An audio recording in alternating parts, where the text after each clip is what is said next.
Salutations à toutes et à tous selon votre fuseau horaire. Aujourd'hui on va se parler d'une de mes sections préférées, à savoir le mixage des drums.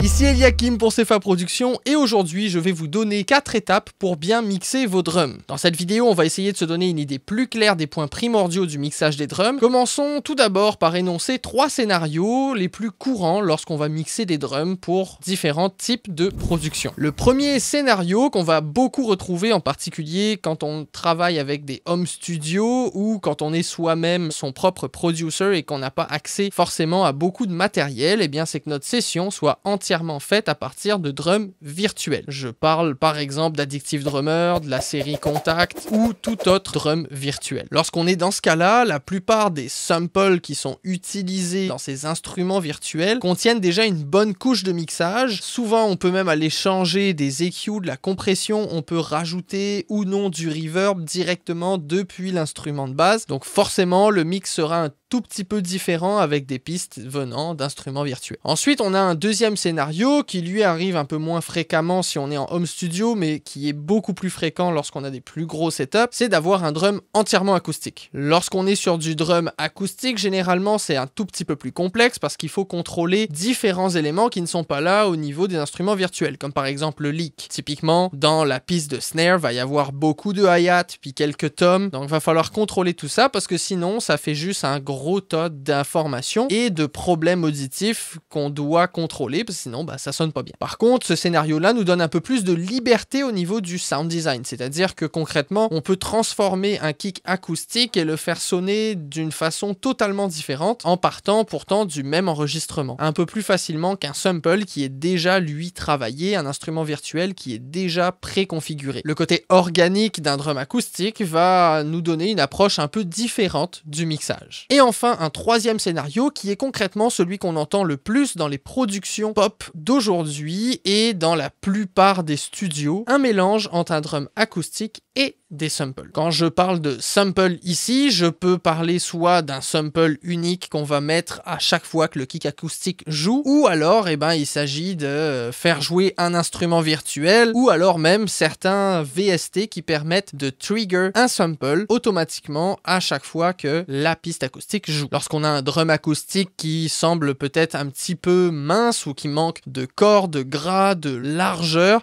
ça peut être une bonne idée de venir y mettre un petit sample pour donner un peu plus de richesse à notre son. Peu importe la situation dans laquelle on va se trouver, les 4 étapes que nous allons voir sont relativement similaires. Les étapes qu'on va voir vont nous aider à nous appliquer et à être un peu plus méthodologiques lorsqu'on travaille les drums. Commençons tout de suite avec la première étape, à savoir la fondation de notre mix de drum. Il s'agit bien évidemment de la balance de volume et de stéréophonie. Normalement, c'est une étape qui devrait aller assez vite parce qu'on part depuis notre mise à plat ou notre static mix qu'on a vu dans l'un des épisodes précédents. Je commencerai donc toujours par prendre un regard un peu plus éloigné, à voir le big picture de mon drum en faisant une balance générale. Je vais essayer d'équilibrer les volumes en fonction de mon style. Par exemple, si je fais de la trap, du rap, du hip-hop ou du pop, généralement kick et snare vont être les 2 pistes principales de mon kit de drum, hi-hat tout de suite derrière et le reste en support. A l'inverse, si je vais travailler du jazz par exemple, le kick va grandement diminuer en importance, tandis que le snare va être très présent et les cymbales vont venir prendre tout le dessus pour tout ce qui est plus rythmique. Ensuite, pour tout ce qui est de la stéréophonie, il y a 2 grandes façons de faire. On peut sortir de ce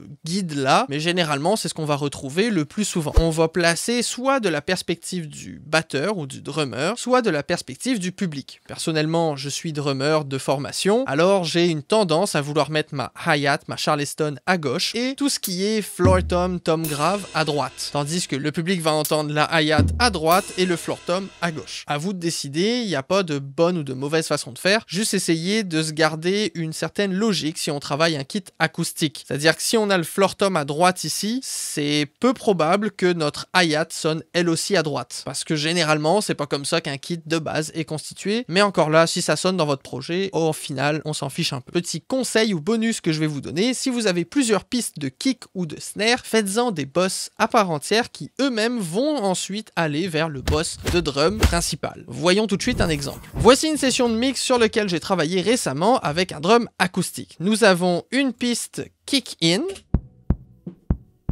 kick out, snare top, donc micro au-dessus du snare, snare bottom, donc micro en dessous du snare, un micro pour la Charleston.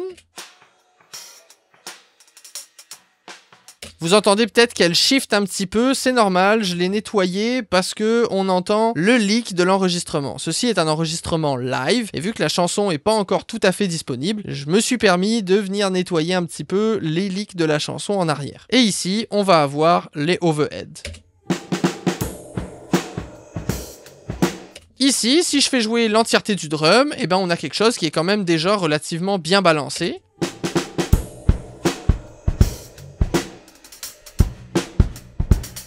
Et c'est à partir de cet endroit-là que je vais faire ma balance. Vous voyez que ici, très simple, kick in, kick out un peu plus fort, le snare très présent, la hi-hat relativement présente, peut-être un peu trop, un petit peu placé à gauche, et ici, mon overhead qui lui va être au centre, et que je vais essayer d'aller peut-être rendre un petit peu plus large que nature. Comment je vais faire ça? Je vais juste aller lui chercher un room reverb, et diminuer un petit peu la taille de celui-ci, le rendre plus large, plus haut, diminuer la distance, augmenter un tout petit peu le pré-délai, pas beaucoup, et baisser ça dans le mix.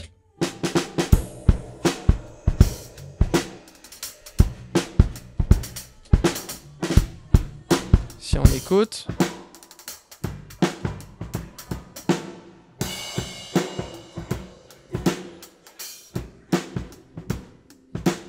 Voilà, juste histoire de donner un peu d'ambiance. Et ça, bah, c'est ma balance de drum sur laquelle on va faire notre point de départ. Ici, comme je vous ai dit, on a kick in et kick out. Ce que je vais faire, prendre kicking et kick out, aller les pack in folder, fait que les mettre dans un dossier que je vais appeler kicks avec un S. Et je vais venir créer un bus que je vais ensuite router directement vers mon bus de drum. Fait que là, maintenant, à partir de là, je vais pouvoir faire apparaître mon kick in, kick out et traiter mon kick avec des EQ, etc. comme une seule entité, même si j'ai deux pistes de kick. Je vais faire pareil pour les snares. J'ai snare top et bottom. Je vais aller les pack folder, nommer ça snare et ensuite ajouter un bus et router ce bus là dans le bus de drum. Et là, vous voyez que maintenant, j'ai un bus de kick ici avec mes deux pistes, un bus de snare, mes deux pistes et le reste de mon kit. Maintenant, passons à l'étape 2. C'est de loin l'étape la plus importante selon moi. Je vais vous parler d'un concept acoustique qui va drastiquement changer la qualité de votre mix pour vos drums, mais aussi pour toutes vos autres pistes. C'est un concept primordial qui mérite une vidéo à part entière. Si vous voulez en apprendre plus sur ce concept, dites-le moi dans les commentaires. Il s'agit du concept de la phase du son. En simplifié, qu'est-ce que c'est? C'est l'état du son à l'instant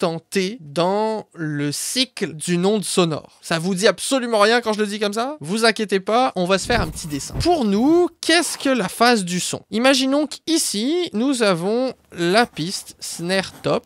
Donc ça, voici l'onde sonore de ma piste snare top. Et ici, on va avoir snare bottom. Et il va y avoir l'onde sonore de mon snare bottom. Ici, vous voyez que typiquement, l'onde sonore ici monte, tandis que celle-là descend. Qu'est-ce que cela implique pour nous? En gros, ça implique du déphasage. Qu'est-ce que le déphasage? C'est très simple. Il s'agit du fait de jouer deux signaux de sources identiques à deux moments différents de la phase du son. Et ça, ben, c'est bad. Ça va nous donner une perte de fréquence dans notre snare. Lorsqu'on va jouer les deux pistes en même temps, eh bien, généralement, dans les graves fréquences, on va venir perdre de l'information. Ce qui veut dire que si on regarde nos fréquences de 0 à 20 000 comme ça, il y ait une forte probabilité pour que si notre snare ressemble à ça, on vienne perdre malheureusement des informations dans les basses fréquences. Comment est-ce qu'on fait pour régler ça? Eh bien, soit on déplace le fichier audio vers la gauche ou vers la droite pour retrouver la phase, ou alors on clique sur un petit bouton qui s'appelle inverser la phase, avec écrit généralement invert à côté, et ça va permettre de venir shifter tout cela pour qu'ensuite la phase redevienne exactement comme celle d'au-dessus. Laissez-moi vous le montrer dans le concret comment ça fonctionne. Voici notre session avec kick in, kick out et un sample que j'ai rajouté. Notre kick in et notre kick out, si on zoome dessus, on voit qu'ils sont globalement en phase, à part vers la fin ici où ça commence à déphaser un petit peu. On pourrait décaler manuellement pour essayer de synchroniser le tout. Et ici, on voit que au niveau de notre sample, on a un petit décalage par défaut. Si jamais je synchronise parfaitement avec la piste, donc comme ceci, on va voir que notre sample sa phase commence en bas, tandis que l'audio, lui, commence directement en haut. Pour pallier à ça, je pourrais le déplacer. Écoutons d'abord placé comme c'est là. Et maintenant, écoutons en déplaçant le tout pour matcher la phase un peu plus. Avant. Après. Voyez comment on récupère du low-end dans l'énergie du drum, fait que le très grave. Mettez un casque pour pouvoir bien entendre. Donc ça, c'est le concept qui existe en arrière. Et ça, c'est l'une des premières façons de régler le problème, c'est de déplacer directement le fichier audio à très petite distance. Vous voyez que je le dépasse d'à peine quelques millisecondes pour essayer de régler mon problème. Et on va voir l'exemple maintenant du snare. Ici, j'ai deux pistes de snare. La première ici qui est snare top et la deuxième qui est snare bottom. On va écouter les deux.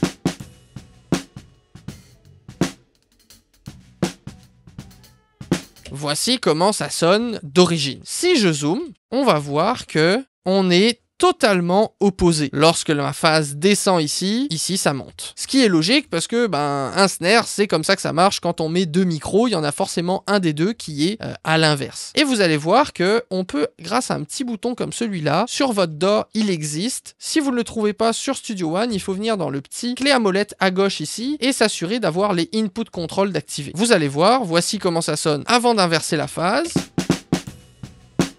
Maintenant, avec la phase inversée. On récupère tout le low-end qu'on a perdu. On pourrait inverser celle-là.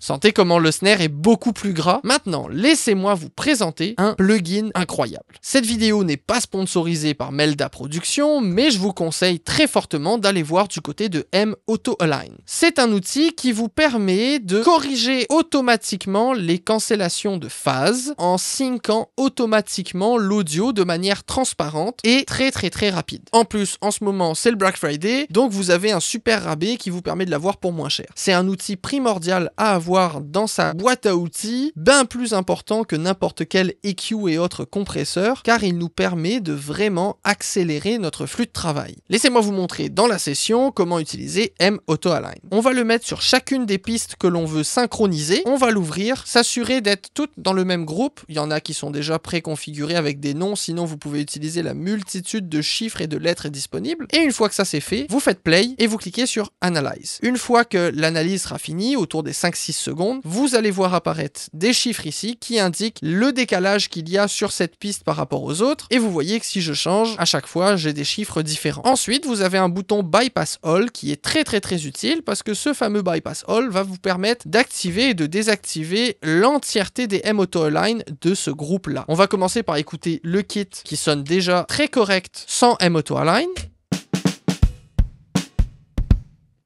Et maintenant, avec Auto-Align. On entend particulièrement le résultat au niveau du kick. Le kick tout seul, sans auto-align, je vais le mettre un petit peu en avant.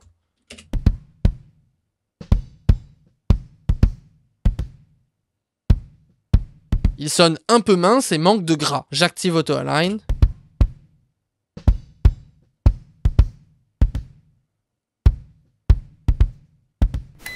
Saviez-vous qu'on pourrait être en phase tous ensemble en allant dans la section communauté de la chaîne YouTube? C'est du gros forçage, je m'excuse tout de suite. En tout cas, si vous regardez cette vidéo, que vous l'appréciez et que vous n'êtes pas encore abonné, n'hésitez pas à cliquer sur le bouton en dessous et à activer la cloche pour ne rien manquer. On est déjà plus de 600 et ça fait très plaisir, on se rapproche de plus en plus des 1000 abonnés, je vous en remercie. Bon, j'ai l'impression que c'est de loin le pire call to action que j'ai fait depuis que j'ai commencé la chaîne.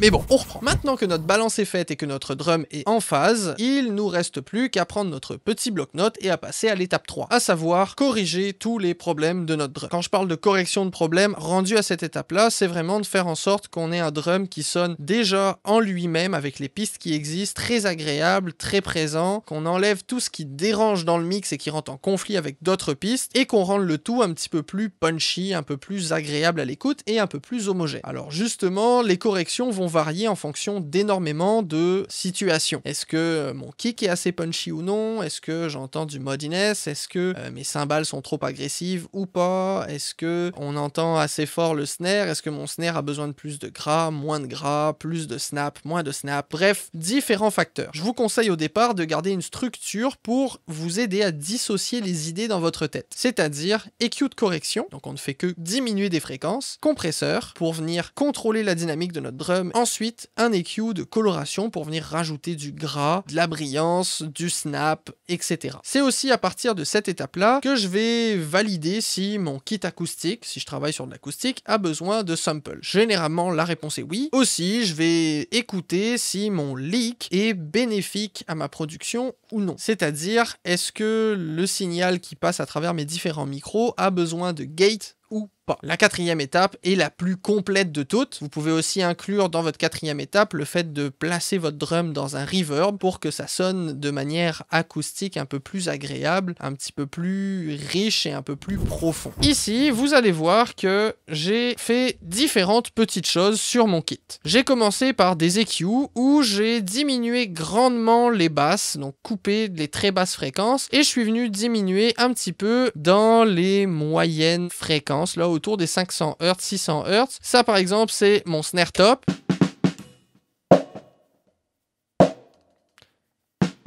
Petite résonance que je trouvais désagréable, que je suis venu couper ici. Et j'ai coupé les graves. Pour le snare bottom, c'est à peu près similaire, sauf que cette fois-ci, je suis allé diminuer beaucoup plus du côté des 1000 Hz, donc vraiment mid-mid. Il y avait une petite résonance qui dérangeait un petit peu. Ici, du côté du sample de snare, j'ai juste diminué un petit peu de cut et un petit peu au milieu ici parce que ça venait en conflit avec le reste des pistes. Du côté de la hi-hat, j'ai dû diminuer dans les fréquences beaucoup de graves et pas mal de 1000 Hz, tout simplement parce qu'il y avait comme une grosse résonance. Fait que si on écoute avant l'EQ, la hi-hat toute seule...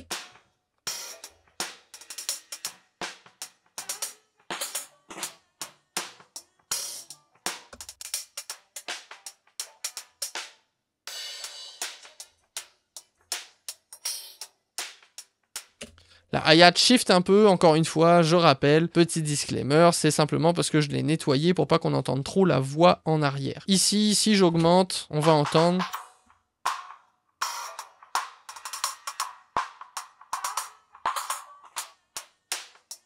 Il y a vraiment ce... qui est pas très agréable qu'on entend. Ensuite, pour les kicks maintenant, j'ai diminué un tout petit peu de 25 Hz sur pas mal tous les kicks, tout simplement parce que en dessous de 20-25 Hz, on n'a pas grande information qui nous intéresse. Et sinon, à part ça, je suis allé diminuer un petit peu dans les 100 Hz pour laisser de l'espace à la bass. Et que si on écoute celle-là ici, et qu'on met la bass avec...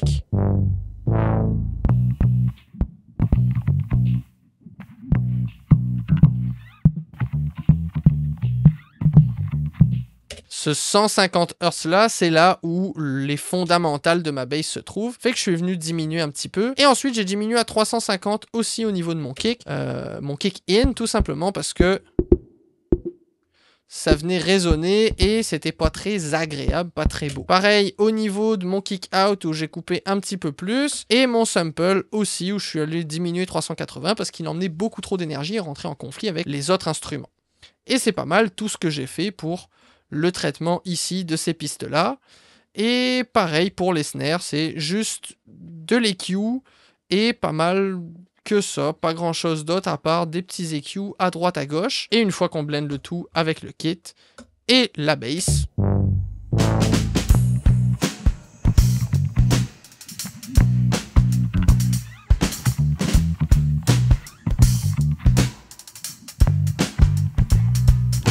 Pour notre quatrième étape, on va aller voir du côté du bus processing et du parallel processing. Je ne rentrerai pas dans tous les détails, tout simplement parce que je vais en faire tôt ou tard des vidéos dédiées. Le bus processing, c'est le fait de travailler nos EQ, nos compressions ou tout autre effet directement sur le bus de différentes pistes pour pouvoir travailler un ensemble plutôt que les pistes individuellement. Du côté parallèle, il s'agit de travailler en parallèle du signal principal une autre piste, généralement un bus, qui va contenir de l'overprocessing. Trop de compression, trop de distorsion ou trop de je ne sais trop quoi. Ensuite, on va venir mélanger le signal overprocessé avec celui par défaut pour rajouter un peu de punch, de gras, de présence, de puissance à notre batterie ou à toute autre piste. Pour tous ceux qui veulent faire du mix de hip-hop, trap, rap, pop, c'est primordial de faire du parallel processing sur vos drums. Premièrement, laissez-moi vous montrer le compresseur que je vais utiliser pour cet exemple. Il s'agit donc d'une émulation d'un SSL G compresseur réalisé par Wave. Ce compresseur-là,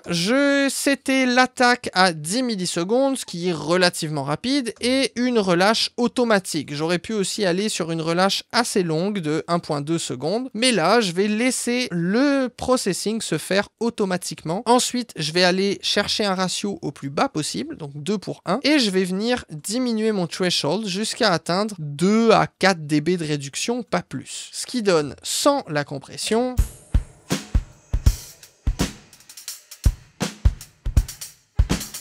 et maintenant avec le petit peu de compression en plus.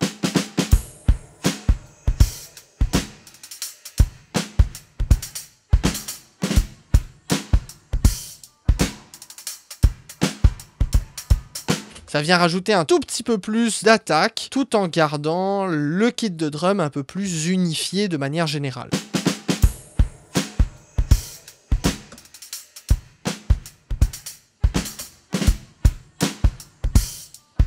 Et voilà pour un bus compression. Si vous n'avez pas celui d'SSL, ne vous inquiétez pas, vous pouvez tout à fait le faire avec celui qui est intégré directement avec votre logiciel de son. Il s'agit tout simplement d'aller chercher des réglages avec une attaque moyenne et une relâche moyenne, avec un ratio entre 2 et 1.5 généralement, là, en tout cas avec un ratio assez faible. Maintenant, j'ai fait ce qu'on appelle du parallel processing, comme j'ai dit tout à l'heure. En gros, j'ai créé un boss sur lequel je suis allé chercher encore une fois le même compresseur, mais cette fois-ci, vous allez voir, je vais vous faire écouter cette piste-là toute seule.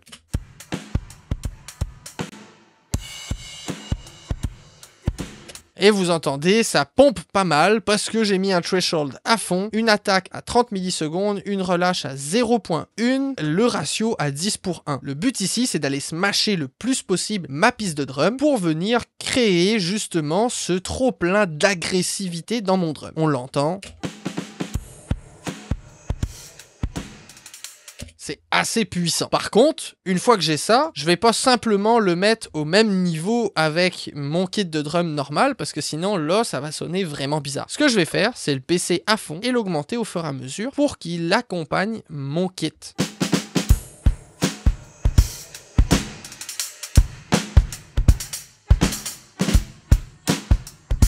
Et maintenant, on va faire une petite comparaison avant-après. Avant la compression parallèle.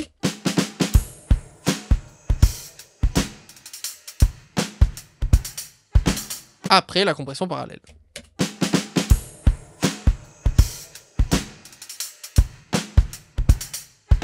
Beaucoup plus puissant, beaucoup plus impactant. Comme je vous ai dit, toutes ces pistes-là ont été enregistrées en live sur une scène de concert, fait que c'est un enregistrement en direct pendant un concert. Alors forcément, on garde un petit peu de tout ce qui se passe en arrière. Une fois qu'on enlève les solos et qu'on fait jouer ça dans l'ensemble avec tout le reste des instruments, ça passe tout seul.